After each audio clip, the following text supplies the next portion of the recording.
Bom dia, amigos. Nesse vídeo eu vou trazer para vocês a história real de provavelmente um dos maiores, se não o maior, vigarista já conhecido no Brasil em todos os tempos. E infelizmente ele veio a fazer parte da minha vida porque há muitos anos, na verdade há algumas décadas, ele veio a se tornar meu sócio em algumas empresas e sem conhecê-lo bem, por força das circunstâncias, eu me tornei sócio dele naquela época e, como a situação não se resolveu a contento, hoje ainda existem reverberações. E é isso que eu vou trazer nesse caso. Bom, tudo começou quando eu era estudante de engenharia da Faculdade de Engenharia da Universidade de Juiz de Fora. Eu tinha um colega nessa faculdade que passou num concurso para policial civil e ele se mudou para Três Corações para exercer a sua profissão. Então, num determinado momento, ele me convidou, esse colega, me convidou para fazer parte de uma sociedade com ele em um arrendamento comercial que seria feito em Três Corações de uma empresa do setor de hospedagem, ou seja, uma empresa do setor hoteleiro. Eu, a princípio, disse que não poderia ir porque eu fazia faculdade, mas ele me disse que ele e uma terceira pessoa eles iriam gerenciar a empresa e eu não precisava me preocupar. Bom, essa terceira pessoa que entraria como sócio seria um colega dele da Faculdade de Direito de Varginha. Ele começou a fazer Direito e estudava nessa faculdade, então, de Varginha, e havia ali um cidadão do Rio de Janeiro, mas que estava morando em Juiz de Fora, tinha um escritório de contabilidade, e ele iria ingressar também como sócio. O nome dele era Jorge, e aí entrou o Jorge na questão. Bom, eu disse que nessas circunstâncias, então, estava tudo bem, enviei o dinheiro para Três Corações e foi feito o negócio, foi feito o arrendamento comercial. O que aconteceu é que, por muita coincidência ou por obras aí do acaso, do destino, esse meu colega, ex-colega da faculdade, né, de engenharia, ele disputou a eleição naquele mesmo ano e ganhou, venceu a eleição. Então ele se tornou político e me disse que não poderia continuar então à frente do negócio e que eu deveria então ir para Três Corações para assumir a frente dos negócios, junto com o Jorge. Isso me pegou de surpresa, eu a princípio não quis ir, mas não tinha outra alternativa. Eu tranquei a faculdade e fui para Três Corações. Chegando então em Três Corações, rapidamente nós constituímos duas outras empresas, um segundo arrendamento do mesmo tipo do primeiro e uma empresa que se destinava a ser uma terceirizadora de mão de obra. Então nós tínhamos agora um grupo de empresas, eram 3 empresas, e eu notava, para minha contrariedade, que o dinheiro não aparecia. Quer dizer, muito embora fossem empresas lucrativas, mas o lucro não aparecia. Nessa época em que nós deveríamos então ser amigos, que nós deveríamos estar lutando pelo bem dos nossos negócios, do nosso grupo de empresas, passou a existir muita desconfiança. Por quê? O Jorge, eu pedi explicação de alguma coisa e o Jorge me dava uma resposta. Eu então dizia, tá, tudo bem, então agora eu entendi. Mas logo em seguida eu ia ver que aquilo não era verdade. E aí eu cobrava dele uma explicação e aí ele dizia assim, não, Marquinho, é por causa disso assim, você está desconfiando, é por causa disso. Aí eu diria, tá, então tudo bem, eu não sabia, agora eu entendi. Aí quando eu ia ver aquilo que ele havia dito que era então a explicação também não procedia, também não era verdade. E aí então eu cobrava uma terceira vez e aí ele me dava uma terceira explicação que justificava aquelas 2 primeiras. Então ele era inteligente, um cara inteligente. E aí eu falava, tá, então agora tudo bem. Eu ficava até meio sem jeito, né? Porque eu estava cobrando insistentemente. Aí ele dava uma explicação, falava, não, tudo bem, então eu não podia imaginar isso, tudo bem. Aí eu ia ver e aquela terceira coisa também não era verdade. E aí eu já nem cobrava mais, porque não adiantava. Certo dia, o Jorge chega para mim e diz assim: Marquinho, ele me chamava de Marquinho. Marquinho, o imposto de renda quer me pegar. Não posso ter tantas empresas no meu nome. Preciso retirar o meu nome dessa empresa, na verdade, daquele segundo estabelecimento comercial que nós arrendamos, um estabelecimento do ramo hoteleiro. Então ele dizia que tinha que tirar o nome dele. Eu entendia que ele ia sair de sócio de direito, deixar de ser sócio de direito, ele ia tirar o nome, mas ele continuaria sendo sócio de fato, o que eu entendi foi isso. E aí eu perguntei, olha, mas e quem que vai entrar no seu lugar? Aí ele disse assim, a esposa do promotor de justiça. Bom, eu sabia que ele frequentava a casa do promotor de justiça. Eu sabia que ele tinha um bom relacionamento com eles. Mas eu achei muito estranho que a esposa do promotor fosse entrar de sócia no estabelecimento hoteleiro para ajudá-lo com a sua questão de imposto de renda. Para mim, eu diria que isso é mentira.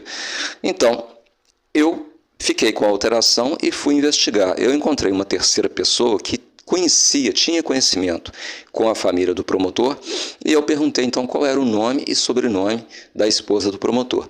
E ele me disse então, e isso batia exatamente com o nome e sobrenome que estava na alteração contratual que o Jorge me entregou. Então eu disse, olha, tudo bem, então tá bem explicado. Assinei, entreguei para ele, e certo de que eu havia me tornado sócio, então, da esposa do promotor. Pois bem, ele havia instalado uma namorada lá naquele segundo estabelecimento e, mais tarde, algumas semanas após, eu fiquei sabendo que, na verdade, eu havia me tornado sócio daquela namorada dele porque ela era homônima da esposa do promotor de justiça. Ela tinha, por coincidência, o mesmo nome e o mesmo sobrenome. E graças a isso ele se aproveitou então dessa coincidência, desse fato, para me enganar. E para enganar também a família do promotor, que imaginava que ele era uma pessoa correta, uma pessoa de bem, enquanto na verdade ele estava fazendo essas coisas. Mas na verdade ele estava enganando também a própria namorada, porque ele disse para ela que ela havia se tornado sócia, quando na realidade ele não deu entrada naquela documentação na junta. Então, de fato e de direito, ele continuou sendo o sócio, muito embora ele tinha ali um documento que eu imagino, como o lucro não aparecia desse estabelecimento, eu nunca recebi nenhum centavo especificamente dele, então eu acredito que aquilo ali funcionava assim, caso eu reclamasse, né?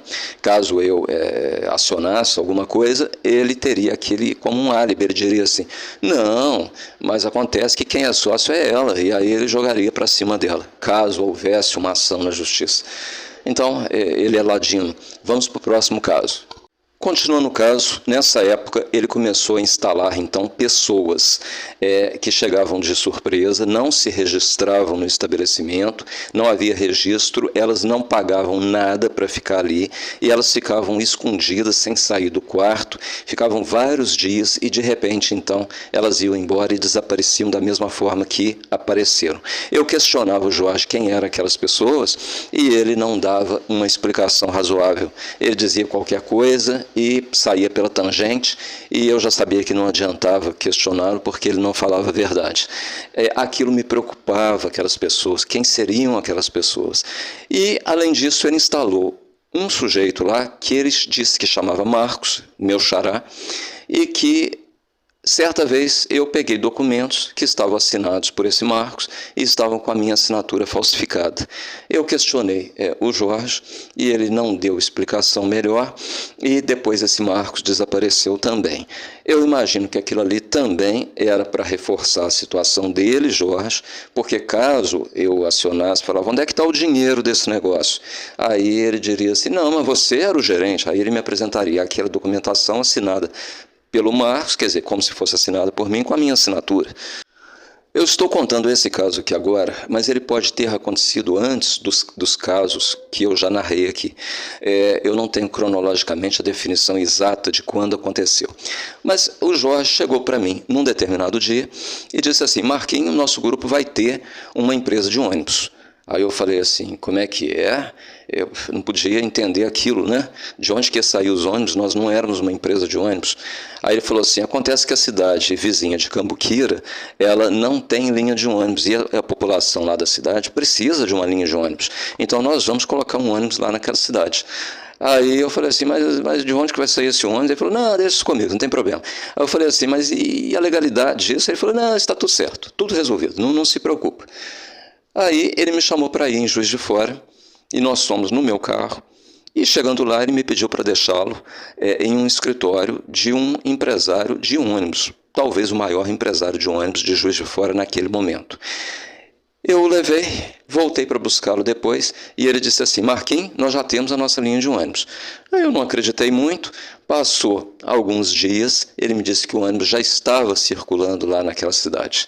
Eu fui ver e de fato havia um ônibus circulando lá. E houve um jornal de Cambuquira em que aparecia na capa do jornal o ônibus, com o Jorge na frente do ônibus, ele aparecia como empresário que trouxe a linha de ônibus, e ao lado dele, agora então que vem a explicação do caso, ao lado dele estava uma namorada que ele tinha lá em Cambuquira e que iria concorrer à vereadora naquele ano. Havia eleição naquele ano e ela iria ser candidata a vereadora, e ela aparecia então ao seu lado, ela aparecia como uma pessoa preocupada com o bem comum, preocupada com a cidade, trazendo uma linha de ônibus para a cidade. E ele, o empresário dessa linha de ônibus. Essa linha de ônibus, mais tarde, ela foi cassada pela justiça, porque não havia legalidade nenhuma, e aquilo estava claro que era apenas uma espécie de um estelionato eleitoral com a finalidade de eleger aquela vereadora e de eleger o partido dela, pessoas do partido dela, ou o próprio prefeito, etc. Vamos ao próximo caso. Circulou em Três Corações um jornal chamado O Larápio, que trazia na capa a foto do Jorge. E ele falava, naturalmente foi feito ali um processo investigativo por várias cidades diferentes, principalmente Juiz de Fora, mas também outras cidades, eu nem me lembro agora quais cidades eram, mas várias cidades, inclusive Cambuquira, inclusive trazia aquela questão do ônibus, da linha de ônibus, mas citava outros casos. Esse jornal, ele era muito cru e dizia coisas assim muito fortes com relação ao Jorge, né?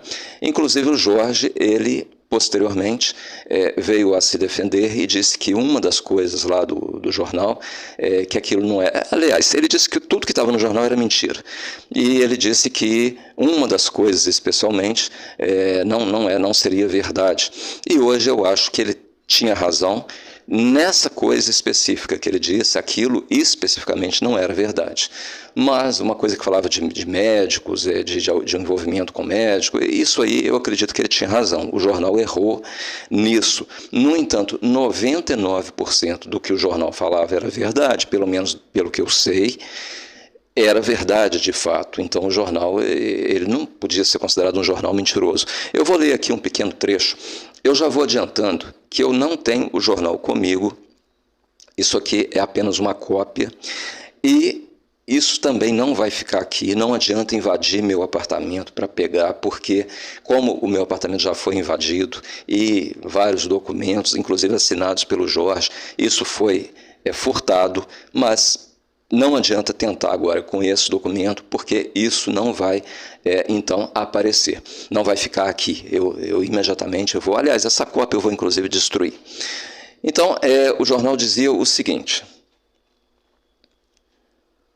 Jorge é um vigarista perigosíssimo que já aplicou golpes em dezenas e dezenas de pessoas e empresas em diferentes cidades e estados por onde passou. Para que você não seja mais uma de suas muitas vítimas, daremos a seguir o seu perfil, o seu modo de ação, como ele age, e você verá, ao longo desta edição, alguns exemplos verídicos facilmente comparáveis. Quem se der ao trabalho de investigar, descobrirá muitos outros golpes aqui não mencionados. Bom, então, como se percebe, o jornal ele não procurava omitir nada, e o Jorge naturalmente ficou muito descontente com esse jornal. No entanto, ele não ficou descontente, é interessante, né? Ele não ficou descontente com todas as coisas que ele fez antes. Bom, esse meu caso, ele vai para a justiça e se alguém acha que eu tinha passado problemas antes de entrar na justiça, é porque você não conhece o Jorge.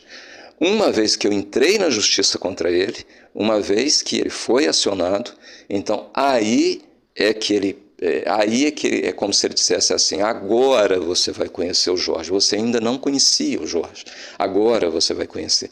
Então as coisas que aconteceram em seguida são muito mais absurdas do que as coisas que aconteceram antes. E é o que eu vou narrar no próximo vídeo, que esse vídeo já está muito longo. Fiquem bem, amigos da internet.